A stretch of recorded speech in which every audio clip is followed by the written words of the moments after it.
আজকের এই ভিডিওতে আপনাদেরকে শেখাবো দূর থেকে যে কোনো ধরনের তাবিজ নষ্ট করার উপায় এবং তাবিজের গুণ নষ্ট করার পর সেটা কেউ কখনো বুঝতে পারবে না।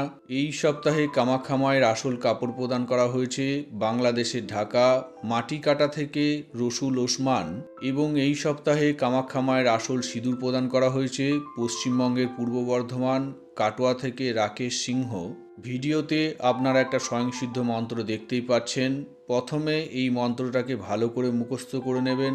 যখন আপনার কারোর তাবিজের গুণ নষ্ট করার প্রয়োজন পড়বে, তখন যে কোনো দিন যে কোনো সময় পোড়া মাটির একটা ছোট্ট কাপের বাইরে লাল রঙের কালির স্কেচ পেন দিয়ে যিনার তাবিজ নষ্ট করবেন উনার পুরো নাম, তার নিচে উনার বাবা অথবা উনার মায়ের নাম এবং তার নিচে উনার পুরো ঠিকানা লিখবেন।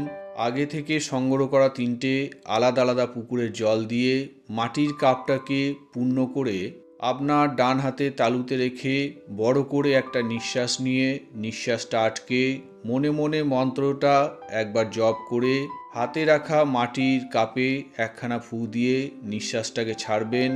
এই রকম একই নিয়মে মোট 101 বার জলটাকে অভিমন্ত্রিত করে মাটির কাপটাকে ফেলে ভেঙে দিতেই ওই ব্যক্তির তাবিজের গুণ সম্পূর্ণরূপে নষ্ট হয়ে যাবে। খেয়াল রাখবেন ডান হাতে তালুতে রাখা মাটির কাপের জল মন্ত্র জপ করার সময় বাইরে যেন না পড়ে, এবং মন্ত্র মুখস্থ করার 1 মাস আগে থেকেই ব্রহ্মচর্য পালন করতে হবে। তো বন্ধুরা, যদি কোনো কারণে আমার সঙ্গে যোগাযোগ করার দরকার পড়ে তাহলে সরাসরি ফোন না করে ভিডিওতে দেওয়া আমার হোয়াটসঅ্যাপ নাম্বারে সংক্ষেপে ভয়েস মেসেজ পাঠাবেন। নমস্কার, জয় মা কামাখ্যা।